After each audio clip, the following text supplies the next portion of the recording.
Hello everyone, my name is Lowko and welcome to a best of 7 series of top level StarCraft 2. What I've got for you today is a Protoss versus Zerg, where the #1 player from the United States of America is taking on the #1 player in the world. First off, with the Zerg pieces, we have none other than Serral, and his opponent with the red Protoss probes. He goes by the name of Astrea.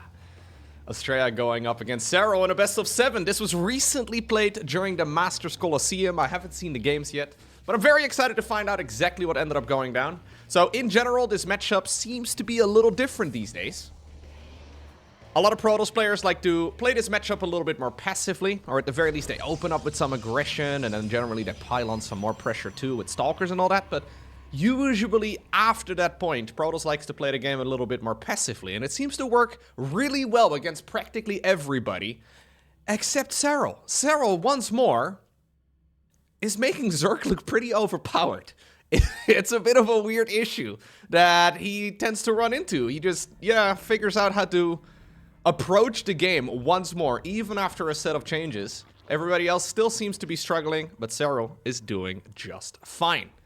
Well, the only problem that he's really facing in this matchup is called MaxSpecs. MaxSpecs' Protoss is looking just ridiculously good, and MaxSpecs actually seems to be winning quite frequently now against the absolute tippity top of the Zerg, but I would imagine that Serral is certainly the favorite going into this particular series. It is a best of 7, meaning that the first player to win 4 maps is going to be the victor.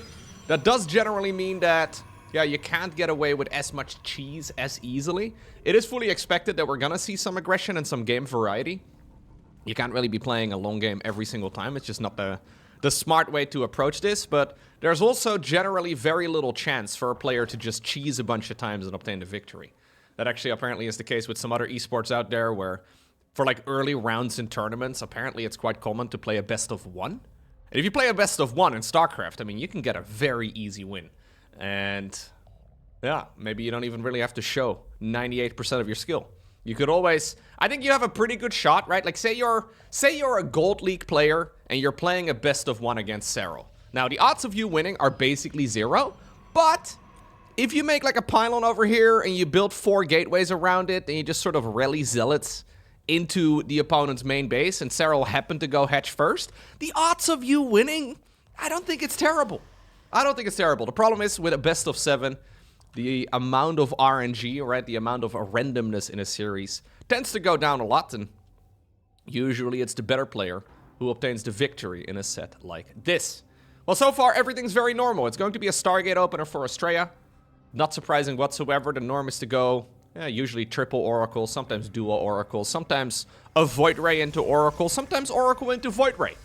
But usually it's always Oracle based, and yep, that is going to be his weapon of choice this time around as well. There's already an Adept going to town on the other side of the map, but this is mostly just for scouting purposes for now. It's also to keep the Zerg player honest. 4 Zerglings had to be produced just on the off chance that that Adept did commit. Zergling speed is going to finish. This is apparently also the moment that Serral decides to put drones back in gas. He starts up a safety Spore Crawler. Now that is quite an early Spore. General timing of it is usually a bit later, especially at this level of play. In my mind, this is a confident Spore Crawler. It's one of those Spore Crawler timings where, oh, this is good. You just feel so comfortable that you just feel like you can get away with it. Instant recall here, gets 2 drones, and the Adepts do sneak back home. Excellent start right here for Astrea.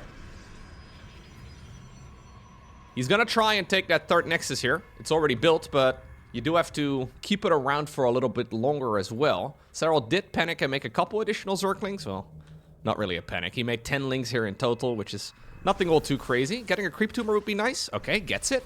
Decides to just use the Revelation ability and get a couple more Tumors. Excellent start right here for the American Protoss. It's going to be just the Twilight Council. Does that mean we're going Glaives? Nope, we are going into Blink, so this is a little curious to me. Every single time I cast one of the top level Protoss players, as we do have a Stalker going down, another Pylon here too. Those Adepts sleeping on the job, Oracles.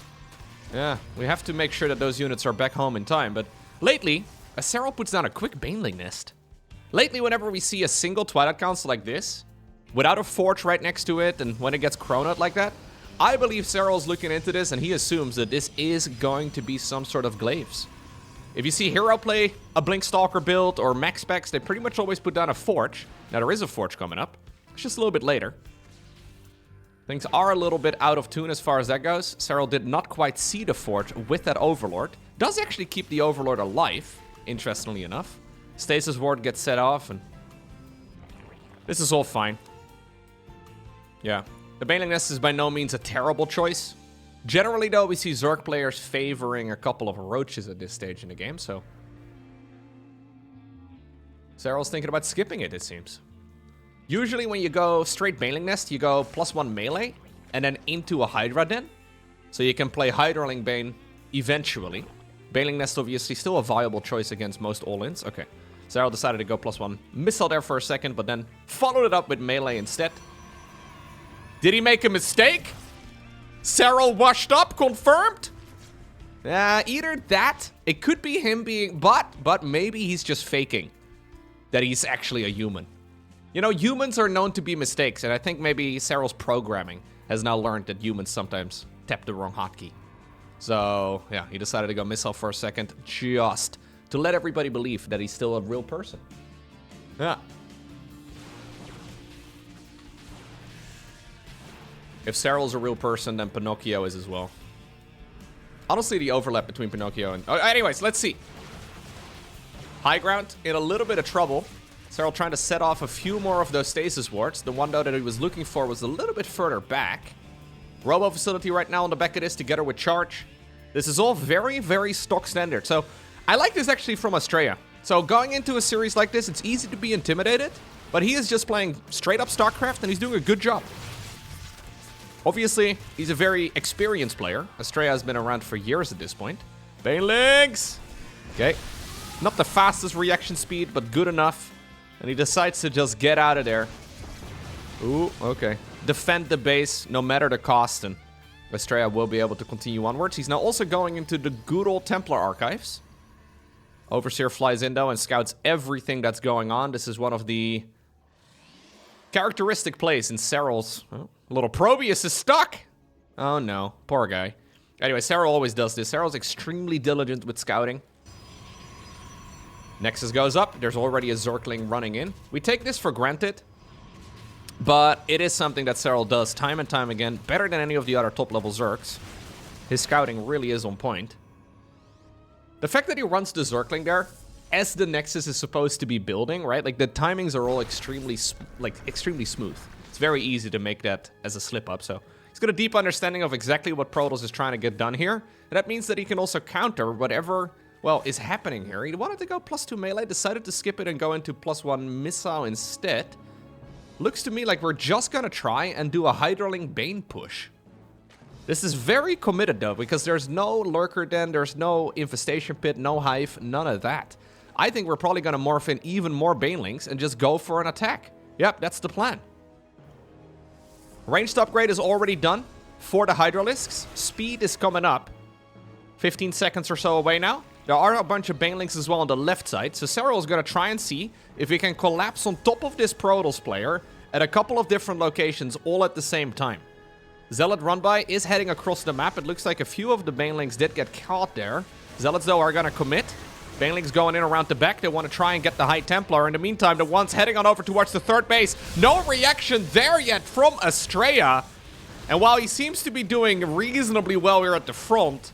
yeah, I say that. Most of the damage is now also not looking too hot. He loses a tremendous amount of probes. The Zealots have arrived on the other side of the map, but obviously Serral saw them with the Banelings. He had time to react, uses the Queens here to tank some damage. Reinforcing units are getting the job done. The Nexus at the 6 o'clock does live. For now. For now. It's absolutely critical for Astrea that expansion stays alive. He needs a few more Templar, yeah. Maybe use the energy recharge ability whenever it's available to get some more storms done, because that base is pivotal. Serral knows it. He's already spreading more creep in this direction too.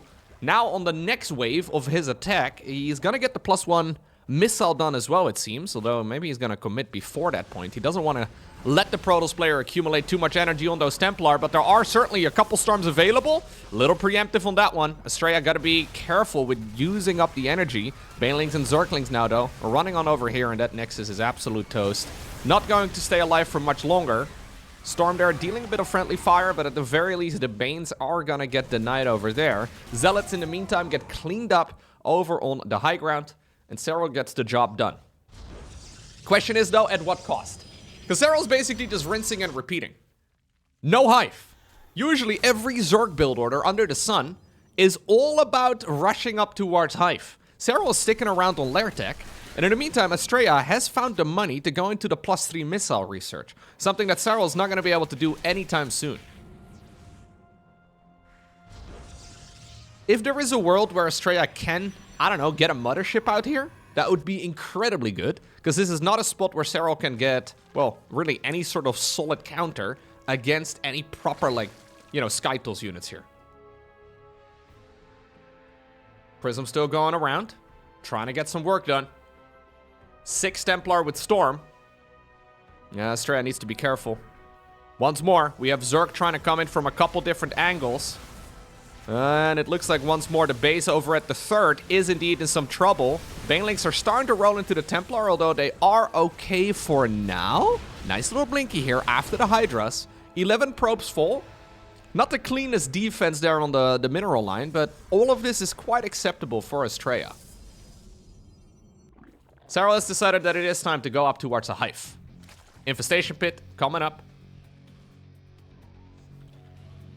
Do you make more drones here as the Zerg player? Because I'm thinking maybe having another couple gases here to really go into a lurker transition would be nice.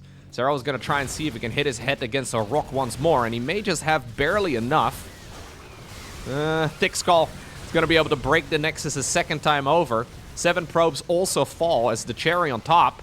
Do kill that. He wanted to be Michael Bay here. He didn't want to look at the explosions, but needed to leave a few more units behind and actually secure the Nexus kill. These Zealot cleanups, by the way, have been excellent. I feel like we've seen about 20 Zealots go to town on the other side of the map. Quite common for Zerg players to actually take a lot of damage from it. No, don't lose the Prism. Fly. Oh. Okay, that was entirely unnecessary. But the Prism pilot decided to wake up right there. At the last possible second. There's the lurker then. There's the Hive. And I'm assuming we're going to see these gases taken as well in a moment. Although, for now, the Lings are thinking about going around the site once more. We have a bunch of stasis wards set up. I guess that's one way to try and deal with any of those units. Astrea is actually thinking about being the aggressor. Yeah, he does have ground weapons level 3 finishing now, which is good. Robotics facility here in a world of trouble. Baneling's actually not quite part of the pack. New robo facility does start up. This is mostly Serral trying to deny any sort of timing here from the Protoss before the lurker upgrades are done. So that's the real big scary thing here for Astrea. He doesn't know about the Hive, and he doesn't know about the lurker transition. Like, he hasn't seen it. So, yeah, he's got a good army against Hydraling Bane. Looks like he's gonna go into double robotics facility 2. Lurkers, though, are an entirely different beast. Couple of units here, a little too far forward. They just get killed by Zerglings. Zerglings are minerals only, so I think that's going to be okay. Fleet Beacon also coming down. So Astrea has decided to basically just do everything at once and cross his fingers and hope he doesn't die in the process. His army is okay. His economy is okay. But he needs to be real careful, because this is that moment where Protoss generally struggles in the matchup. This is where we see Zerg players win time and time again. Right when the Fleet Beacon goes down, generally we see like another Stargate, sometimes like the +1 missile, or sorry, the +1 air weapons rather for the flying units. Like, that's usually a really scary position. Now, Astrea has decided to set up shop on top of the high ground here to try and make sure that he can get some storms done preemptively on that army. Serral so far taking his time.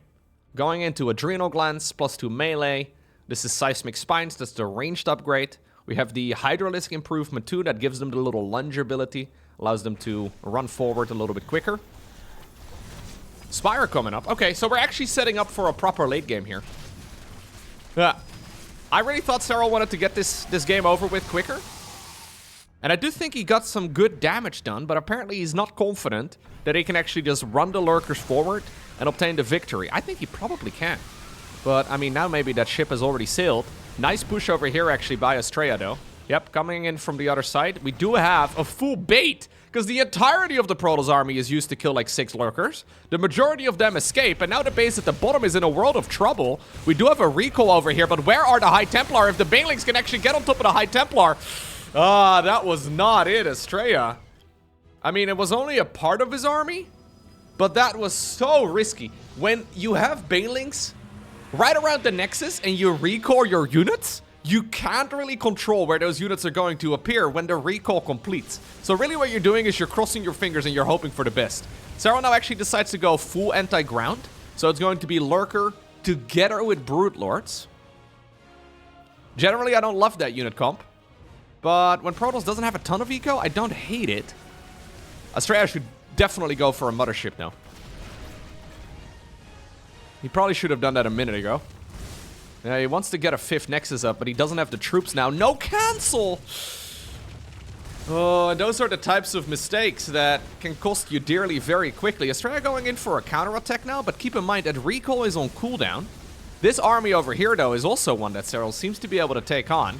He needs to be careful that he doesn't overextend. Once more, High Templar here, taking damage from Zerglings. Not really the type of unit you can lose. A couple of Lings over in the natural expansion of Protoss also being a nuisance. Lurkers now within a range of the Nexus. Yeah, that army is going to get pushed back. I think you can just kill the Nexus and run back home. Maybe leave like 2 Lurkers behind, but just... yeah. Run back home if you want to and just defend whatever Protoss has got to go for now, because Astrea needs to get something done with the army that he's got right now. There's no way he can fight both Brute Lords as well as Lurkers. Well, maybe this is an engagement into a choke point. I mean, it's not my favorite fight, but far from the worst. Lurkers are now dragging him all the way towards the bottom right. In the meantime, there are more Banelings. Serral decides to cancel them. He wanted to go for more Banelings. Trying to see if maybe he can catch a couple of those Protoss units as they awkwardly are trying to make their way in that direction. He uses the lunge ability to try and get up close and personal with the Immortals, but storms are gonna cost the Zerg player there. Okay, Nexus on the low ground comes back up. Serral wants to probably go Brutes here, but he also knows that if he makes like 8 Corruptors, he may actually pay the price, because there's a time where obviously the Brutes aren't going to be out yet, and it's a little awkward when you have a bunch of Corruptors sitting up there, doing a whole lot of nothing. So, Lurkers it is. If he gets a bit of time, Brute Lords are going to be an excellent addition. Once more, Zergling counterattack, though, being so incredibly painful. Astrea cannot keep up with this. GG gets gold, and Serral wins game number 1. Next up, we find ourselves on Frostline. Not a bad game by Astrea.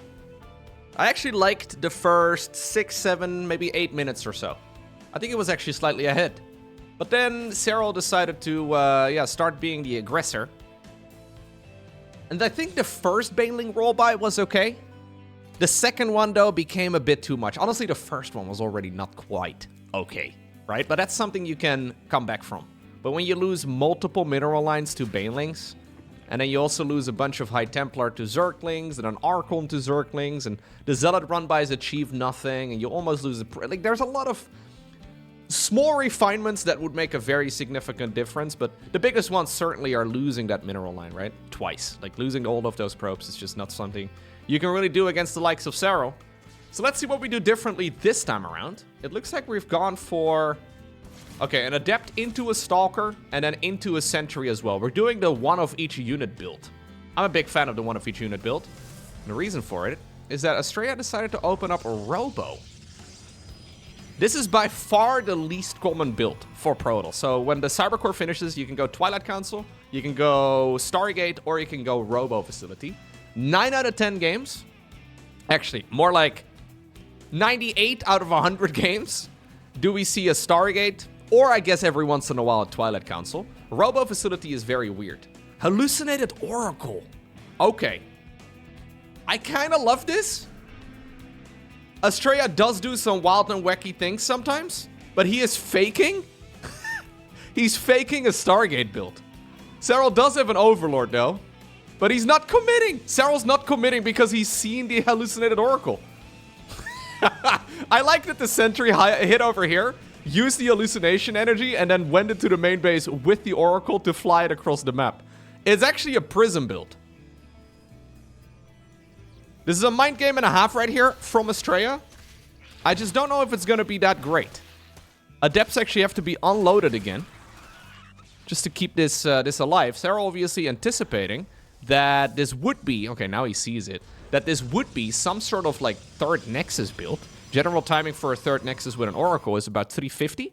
So upon not seeing that, he realizes that something is a bit funky, and he decides to scout with the OV regardless, and now notices that something is a little weird. Now, what is inside of this prism? It's 2 Adepts. That's it. It's 2 Adepts. Looks like it's gonna be an Immortal Zealot all-in. As long as Serral doesn't overdrone, he's going to be fine. And he's actually stopped making workers at 45. He's going Roaches together with a Baneling Nest. So this is Serral 100% settling in for full base defense. We'll probably see Astrea attack as soon as charge is done, together with +1. This is technically a really cool attack and one that could certainly work out, but I've got a feeling that Serral already has this very comfortably held. I mean, the push hasn't even happened yet. But Serral is reading his opponent like a book at this point. He doesn't know if it's going to be charged necessarily, but Banelings are going to be an easy thing to morph in. It's about a 50 gas investment here for the Zerg to just have the Baneling Nest, and I guess he believes he can get away with it. Serral actually hitting a supply block? That's a mistake. But the attack isn't happening yet. And if it's 5 minutes and 40 seconds in, right? If we're that long into the game, and you still do not see a push coming in from Protoss, and you don't see a third Nexus, all you do as Zerg is make stuff. It's gonna come. There's going to be a push. There is this awkward moment where at some point Zerg kind of wants to make a few drones again. Because if you think about it, Serral probably could have gotten away now with like 3 base saturation and then started making army, because this attack is quite delayed. But he's been making non-stop economy, or non-stop army rather, after building up his economy. Baneling's now coming up too. Army supply-wise, this isn't even close. The fight is obviously going to take place on creep as well. Those Zealots are very hard to control. They've just wasted their charge cooldown on a creep tumor. Not optimal. I mean, we have good force fields. That's an opportunity. Yeah. Zerglings coming in around the back as well. Banelings, though, starting to slip through the cracks. Roaches and Ravagers using those force fields as well, of course. Look, I like the theory here from Astrea. It's not that the execution was bad. It's just that I don't think it's a good build to play when your opponent sees it coming in from a mile away. The fake Oracle was nice. Maybe you should also fake a Nexus with it. You know, like you build a Nexus and then you cancel it at the last second. Use the money to build like 3 additional gateways. Something along those lines. It's something I haven't seen in a long while, but maybe something along those lines to really sell the Stargate build. Because Serral just saw this coming in, right? So big Zealot warping inside of the main base. This is actually a desperation play because there is still no third Nexus. We're a few minutes away from the main running out. Okay. Oh, Banelings do slip through the cracks. We do have some nice corrosive balls as well. Lynx coming in from the other side of the map too. Those Immortals are not gonna live for much longer. In the meantime, Serral cleans up the Zealot run by inside of the main base. Cool attempt by Astrea, but not gonna happen. GG. Alrighty. Once more, we had a very quick probe going across the map, blocking Serral's natural expansion. He is gonna be taking it here eventually, but he was forced to go for the third base first. This is one of those things, though, where, like, yeah, you lose the third base or the position over here, right? And you have to take your third base first. Not generally the end of the world. One of the nice advantages here for Zerg is that if you want to start spreading creep, you can do so from, well, wherever. You can go over here, that direction. You can connect your bases that way, too. And if you want to spread it forward, you actually can get over to your opponent's third Nexus. Assuming Astrea takes it over here. He can also take the one over there. But you can start spreading the creep much further out into the map. No fake Oracle this time around. It's going to be a real one.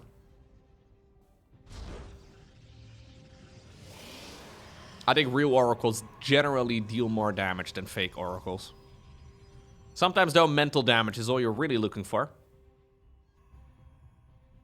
So there used to be builds back in the day, and I kind of want to see them make a bit of a return. I don't know if it's actually good, but there used to be builds where the opponents would get so good at scouting the timing of your third Nexus that you would build the third Nexus at the real time, but then you would cancel it like 99% in. So you would make it look like it's a real Nexus, cancel the base, and then make 3 additional gateways and go for like a Zealot all-in. Or something silly like that. Those builds are very uncommon. We don't really see them anymore. But it'd be nice. Oracle's going to be a necessity over here now. Serral made a few more Zerglings than he normally does. I do like Probius here, setting up position for just a second, but Oracle now has to come all the way back home. And already this game is not looking good for Astrea. Again, not the end of the world, but he's just not really been able to find his groove throughout these games. Twilight Council again. Extra gateways. We'll have to see if he decides to go for a Forge again too, or if we are going to go for some sort of Twilight Council shenanigans. Plenty of queens already waiting.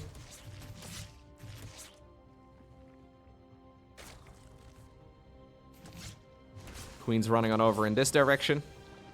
Perfect Zerg defense. Astrea gets to do a little bit of sightseeing, but that's really about it. It will be glaives this time around. Okay, so this looks identical to what Serral has seen in the first game of this series. No noticeable differences. Meaning that he might assume that this is once more going to be Blink. Now, he does see 4 Adepts. That is not an indication that this is going to be a glaives build.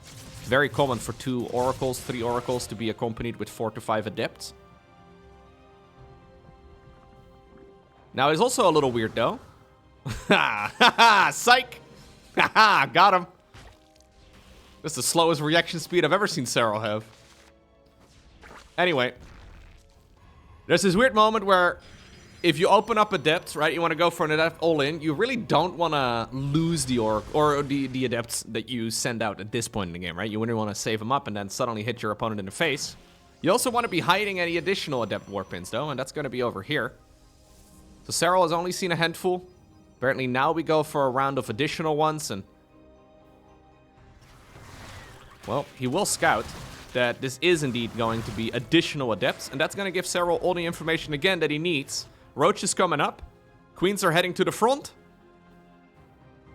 Lings are gonna come back home. Still, there is a chance here for Astrea to deal some real damage, but the window is closing. And if he doesn't deal damage with these units, it does get awkward. Serral decides to do his signature door. That's something that Protoss players also don't have. Terrans have doors. Zergs? Nope. Protoss? Nope.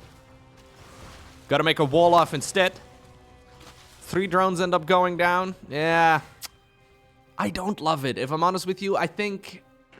So the problem is Adepts are not very useful the longer the game goes on. Usually in the mid-game, they just sort of die. In the meantime, we did have a Zergling group trying to deal some damage, and they will see that the additional units that get warped in are Stalkers. Big indication that this is going to be a Stalker follow-up. Once more, Serral closes the front door. Maybe Serral was raised that way, you know? My dad and my mom would always shout at me to close the doors whenever I would go in and out of rooms. I would imagine Serral was shouted at too when he was a kid. I don't know how they shout in Finnish, but he's been taking that advice to heart. Still keeping his natural locked up. Serral once more, by the way, going for what seems to be a big attack. He's now also researching the Nemetized Carapace upgrade. That's the speed boost for the Overlords. So I'm guessing Brenda, Karen, Margaret, Susan, Lily, the queens are going on a little field trip. We're going camping on the other side of the map. Roach Hydra Zergling Queen drop. It sounds scary. I don't know if it's going to be good. It does sound kind of scary, though. Yep, here we go. Now, of course, the ladies go in private planes. Actually, it looks like we're not just sending the ladies across. We have 7 Dropper Lords. Serral's going mass Dropper Lord. Huh. Maybe he wants to go into the main base. Maybe they want to start camping inside of the main. Prime real estate over here. By the, is that a river? Was that a council? No, it was not a council. 400 minerals down the drain. Just seconds before a big attack. The Adepts are swooping back in, though. Heading on over towards the third. Oh yeah, Serral's actually just sending everything he's got inside of the Overlord balloons, and he is going to try and deal some damage. The door once again closes behind him. Overlord drop inside of the main. The Queens, by the way, did not go across. They have been, I guess, a last-second assignment here. He's trying to drop stuff onto the stasis wards. That's a cute move there by Astrea, trying to see if he could potentially intercept it. But it also means he doesn't have enough energy there. Looks like the wall-off got cancelled, but those adepts are now long gone. A couple disruptors are here. Keep in mind, though, that with the new patch, disruptors are absolute garbage. Well, maybe that's a little mean, but they no longer one-shot roaches. They used to be good in this matchup, but now not really the case anymore. Nice stalk control, though, here by Astrea, but I've got a feeling that the numbers are just much too far in Serral's favor, and Serral obtains another victory. Seems to me that Serral is just a little too good. A little too fast. A little too clean in execution. It really is hard to pinpoint exactly why he's winning these games, because he's making it look relatively easy, and it's not like Astrea is playing poorly. Serral's just always there to see exactly what's going on, and then to also, I feel like this is something that is very difficult to like look at the information and then immediately interpret it, right? So the way that generally Zerg players think about Protoss strategies, they will usually have a long list of potential builds that Protoss can go for in their heads. And as the game goes on, they try to cross different builds off of the potential list. So, for example, as soon as he sees an Oracle opener, he will know, okay, this is not going to be some sort of 2-base all-in. Right? And you try to cross the things off of the list. Serral oftentimes, though, has the Overlord in position, sees one tiny little thing, and then immediately sets about 18 different actions in motion to defend the attack that is coming up next. The problem is, usually, you'd still deal with limited information. You don't really know exactly what it is that Protoss is going for at that point in time. Serral, though, apparently has a middle-of-the-road approach that is good against, for example, an Adept follow-up, or, for example, a Zealot all-in follow-up. And then he deviates when he sees... Like, he deviates a little bit later down the path in the precise direction that he needs at that stage in the game. It's very difficult. It's extremely hard. You have to make a lot of decisions all at the same time, but you also have to do so off of a very small amount of information. Because if you sit there for 5 seconds thinking about what it possibly could be that you're already dead. You're like, 5 seconds doesn't sound like a long time, but that is about the margin for error in a good game of StarCraft. And when the very best are playing against each other, it's much less than that. It's so easy to just look at these games and be like, it's one of those games again. It's so hard, man. There's so if you watch a lot of great StarCraft, at some point it becomes a little bit, you almost become like desensitized to it, Like when you play a lot of, for example, Call of Duty, at some point, all of the gunshots don't do anything for you anymore, right? Like it doesn't matter. You're just so very used to the violence, right? It's very similar to when you watch great StarCraft. At some point, we have very obvious expectations for what the game should look like. Yet I cast so many games where, well, we see those attacks that Astrea is going for just work out wonderfully. And he's making it look really, like they're making it look very strong. Not really working against Serral so far. So, what do we do in that case? Well, we find ourselves on Abyssal Reef. This is a big macro map. Lots of bases to take. A very long distance to get across the map. So, I'm assuming you have to play macro. Last time around, Serral played quick Hydraling Bane. Once more, we have ourselves a quick Baneling Nest. No Evo Chamber, though, which is a little funky. He's actually going for a Baneling Bust. Really, Serral? I mean, he's got some wiggle room right now. He's just checking over here. Hey, buddy, do you have anything? Oh, no, I'm just a Zergling scouting. Don't worry about it. I definitely didn't bring my friends. Yeah, Serral's actually just going full Baneling Bust. He's going for an all-in. Astrea at this point has 60 workers versus Serral's 2-base economy. That's not a whole lot. Astrea, please don't take damage from this. Oh, no. Oh, no. Well, that's not good. The roles have been reversed. Generally, it's Protoss who's being the aggressor at this stage in the game. Serral decided to bring some of his dudes across. Funnily enough, though, as the dust settles here and 11 probes die, worker-wise, Astrea is actually totally fine. So imagine if he didn't lose 11 probes, right? Like if he was just... I feel like that's a very similar thing that we see, for example, from the max spexes of this world. Or the heroes of Protoss, right? Like when you watch them play, when they have to deal with those super clutch scenarios, they will also react better. Astrea there clearly saw the attack coming in. But how much time do you have to react against the Ling Bane run by like that? When you see the Banes, you have to make all the right decisions all in one go. So you have to like look at the information, process it, and then make all the right choices. Easier said than done. Much easier said than done.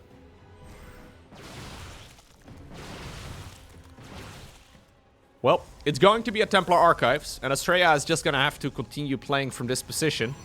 Keep in mind that the Ling Bane opener is by no means cheap, so if you look at the resources lost here, this is kind of telling us the whole story. I don't think that attack could have been much better for Serral, and yet it was still not really that good. Which is why Baneling busts are not very common. Anyway, it is going to put Zerg in the driver's seat of the game. At least it should. Astrea not really going for the aggressive Blink Stalker aggression, but he is going to follow this up with Storm and +1 and all the rest of it. Fourth Nexus is also pretty easy to take on this map. Yep, I would like to see it. Lings once more, though, going on the right side. Serral is just sending in a lot of Zerglings. Skipping mostly Roach play here today, which is curious. He did make some Roaches, of course, but... Council on the fourth Nexus. Yeah, over the last few months I've seen him play a lot of Roaches. In these games he is trying to skip them as much as possible.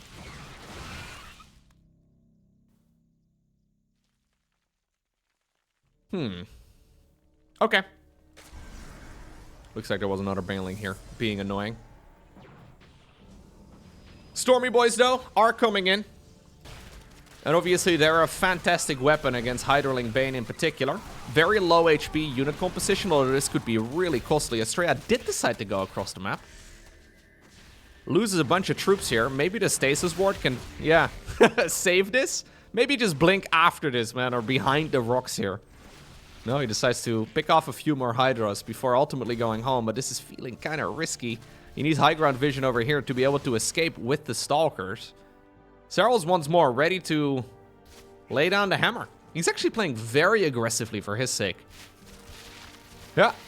We're once more going full Baneling bust. Hydra Ling Bane. So it's Ling Bane into Hydra Ling Bane. Off of 79 workers, that's not bad whatsoever. If he can once more, I mean, this is similar to game number 1. If he can once more shut down the fourth Nexus, it'll be very difficult for Astrea to get much done. Now, one thing that worked really nicely, though, for Serral in that first game is that he also got a lot of eco damage done. On this map, not so straightforward to roll Banes into another mineral line. So he's got his eyes set over here on this expansion. The Lings and the Banes caught in a Stasis Ward. Baneling's trying to get some good damage in, but static defense. Okay, this one's good for now. Serral, though, does have a beautiful arc here on that Nexus. Yeah, Protoss didn't lose anything critical here as far as the army units go or the probe count, but he did end up losing the Nexus itself, which is also costly. Zealot run by here in the meantime trying to be annoying. Maybe we should have tried to send that one around this side, because I feel like these Zealot run bys, well, technically they have a lot of potential. Realistically, they get very little done. Zergling run by attempted in the meantime. Astrea restarts the third Nexus, or the fourth Nexus rather, a third time over. Infestation Pit. I'm guessing we're going Hive. I'm guessing we're going Brute Lords and Lurkers. Additional drones coming up. A bunch of workers did apparently fall, or at least Serral wanted to add some more. There's the fleet beacon. A Mama ship would be awesome. But again, 400 minerals, 400 gas is tricky. It's expensive. You really do need 4 base economy to properly afford that transition. Serral now doing a mix of all the previous games in one go. So we're going Lurkers, we're going Hive Tech, we're going Shark Bro. What's up, dude? How do you doing? And we're also going Mass Overlord drop. This isn't even my final form, said Serral 2 episodes ago. He started shouting the Kamehameha. He's about to go full Super Saiyan here. A combination of all of his powers. Big Zergling run by. Heading on over towards that base right over here. Zealots, though, may actually intercept this, or at least give him the heads up that this is coming.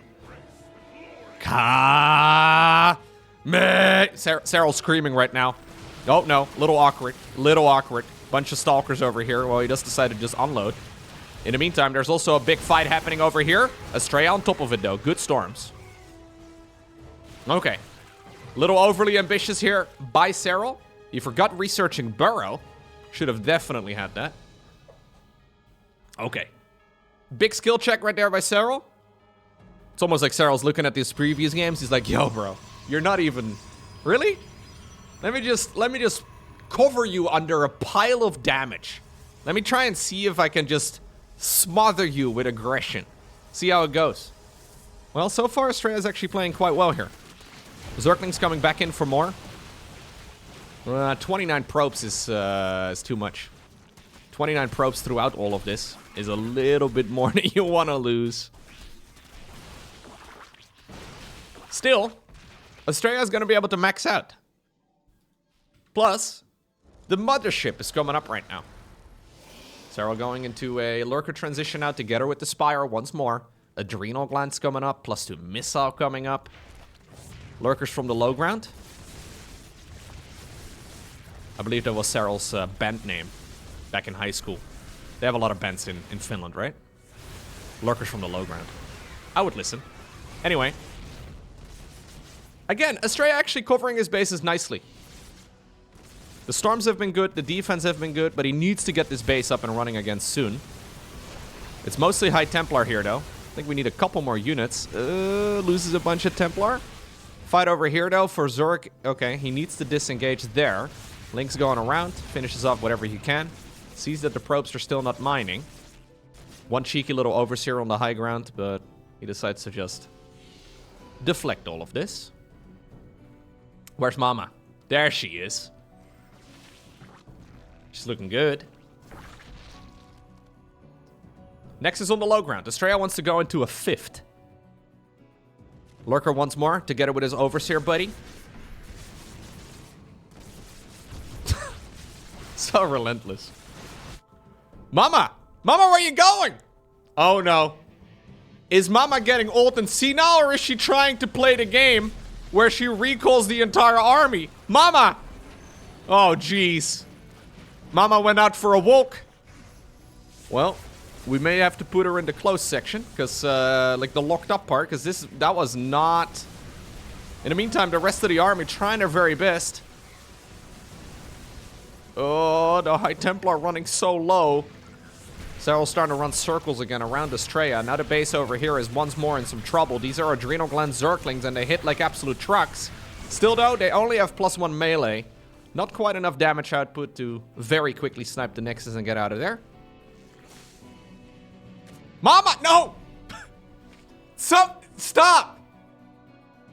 Oh, jeez. Look, the first time that your mom goes on a weird trip all on her own and you can't figure out where she went and she can't really explain herself. Look, the first time that can happen to anybody, but the second time it's a pattern, you know? Nobody likes to see this. Whew, okay. Zealot run by over here. Oh god, that was the most brutal Zealot run by I've seen in a while. Neuroparasite coming up as well. Shark Bro. Checking out what's up on this side of the map. Couple lurkers again, just like that previous adventure. They have found another, well, couple buddies up in the air. Corruptors trying to see if they can kill the Mama ship. All jokes aside though, Astrea's army is still very scary. Diamond League Zerg players watching this right now, nodding along. They're like, yes, Lowko. I lose to this all the freaking time. This is an army that packs a punch. Oh, this attack here from the low ground is actually brutal. Serral not targeting the Nexus itself, so he's not going to be able to get the job done. Targeted right there at the last second. Okay. It's now basically just Lurker Corruptor. Yep. Bunch of brutes are also joining in. Keep in mind that it's really just a mama ship here. So there's not like a ton of flying units here. There's no Skytul's transition or any additional carriers or Tempest or whatever. So if that's the case, yeah, you need a round of Corruptors to deal with the mama ship, but not a ton. I like the idea of adding a bunch of Brute Lords in the mix too. Brute Lord Lurker absolutely trashes Protoss ground. If you have like 10 Lurkers and 10 Brute Lords, Protoss can't really play any ground unit. Astrea realizes now that this is likely going to be the next weapon of choice of the Zerg, and he decides to add on 2 additional Stargates. 10 additional High Templar? Okay, he's gonna go for a big attack. He's gonna go for an attack before this really gets going properly. Serral now, though, has shown the Brute Lords. Time Warp goes down. This is only half the Protoss army, though. It's a bit awkward. Just 3 Brute Lords. Look at this. It's just a handful of Brutes causing so much trouble. Yeah, Brute Lords are one of those units in the game that are simultaneously amongst the very worst, but also some of the very best. Extremely situational, but very powerful in the right situation. Queen's now also here to maybe do some transfusing. A little awkward, because they would like to back up in the direction of the Lurkers, but turns out backing up is actually moving towards the front. Stalker's coming in from the right. Good engagement here by Astrea, as he actually finds the perfect opportunity to collapse on top of all of these Zerg units. Astrea actually gets rid of the vast majority of the scary Zerg. Reinforcing Lurkers here, though, the ones that were defending up north, do move in, but that was exactly what he was looking for. Now, Mama is going to get sniped. Those Corruptors do finish the job eventually. That was the nicest moves here, though, by Astrea, by far so far in the series. Moving his army all the way around. I like it. I feel like he needs to continue going, but I don't know if he's got enough. He really needs to round a Tempest here, but he doesn't have a lot of mining. Still, Nexus on the low ground is finished. He's got way too much gas. He's prioritizing gas over here. Don't know why.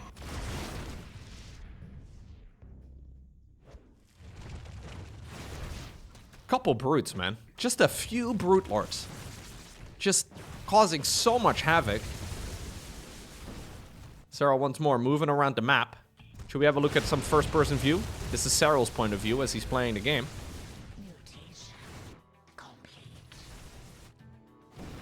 Is it annoying yet? A lot of things moving at the same time. He just burrowed a Zergling over there as well. Zealot run by over here. Yeah, he knew that it was an army. Morphs in a bunch of banelings. I'll take control of the camera again. Serral wants to try and see if he can suffocate this expansion too. Hit his opponent on the high ground here. Move the banelings in on that newly acquired 5th. Astrea has a good army, but he's going to now see the majority of the Zerg coming in. He wants to set up a sandwich just like the previous one. This time around, though, it's 26 Lurkers, which is insane, plus those banelings from earlier. Now, luckily here for Astrea, he doesn't have a lot of probes. So, you know, you can't lose your economy if you have no economy. So that's one thing, I guess. Very little, yeah, if you don't have any money, you also can't lose a lot of money. I guess that's good, maybe. I don't know. What he does have, though, is a lot of stuff. He's got a lot of stuff. Mostly just remnants of a better time. And he's going to try and see if he can engage somewhere. Serral actually still keeping a lot of supply occupied in units that aren't particularly useful for him. Just on the off chance that a bunch of carriers or Tempests do show up. Lurkers now on the low ground being a little bit obnoxious. This fight is actually pretty good for Astrea, because it's only a small portion of the Zerg. Serral now sends in additional Lurkers from the natural.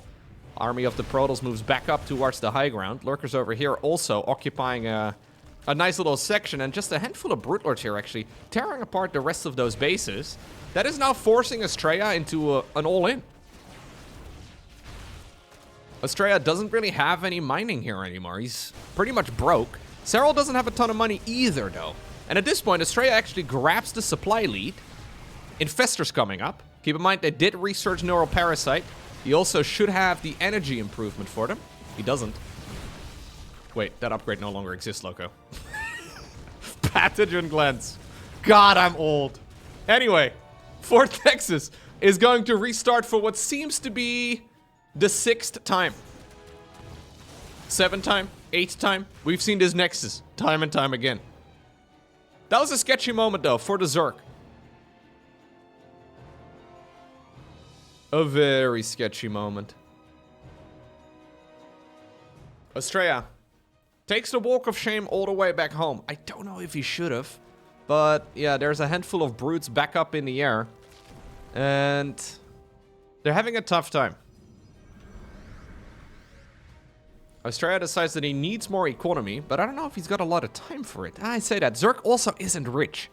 I always expect in these kind of scenarios to look down at the bottom of the screen and see that Zerg is like 6k, 5k in the bank or whatever. Not the case here in this match whatsoever. That was a lovely fungal. Yeah, sure. Sure, just walking is immortals. In the meantime, the Corruptors are being micro too. Bunch of changelings dropped out of the sky, and this Nexus is going to die once again. Stalkers trying to move around. Lurkers, though, were left behind to keep these bases going. Now it's good old Brute Lord Infester. Good old Brute Lord Infester. It's a very complex unit composition here for both players. Looks like the Stalkers, though, are not going to be able to achieve much. Nice attempt at Storm, but Serral dodged it.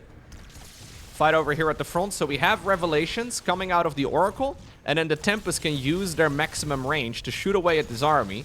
As long as there's Archons on the ground and some Storms left over, it'll be difficult for Serral to properly engage. Microbial Shroud. You decided to just leave a little gift. A little gift for the Protoss player. Fungal, fungal, fungal! Dangerous. Nice feedback. Important feedback, too. In the meantime, oh no. The other part of the Protoss army gets caught in the middle of the map. Serral had moved the Lurkers over there and finds the perfect opportunity. That also now suddenly makes Astrea not control his army over here nearly as well. This was by far the closest game of the series. But Serral just seems to be a little bit better in basically every aspect of the game. Yeah, he struggled a bit more in this final match of the series, but a lot of it also came down to his strategy of choice.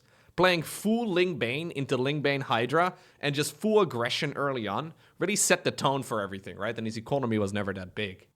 GG.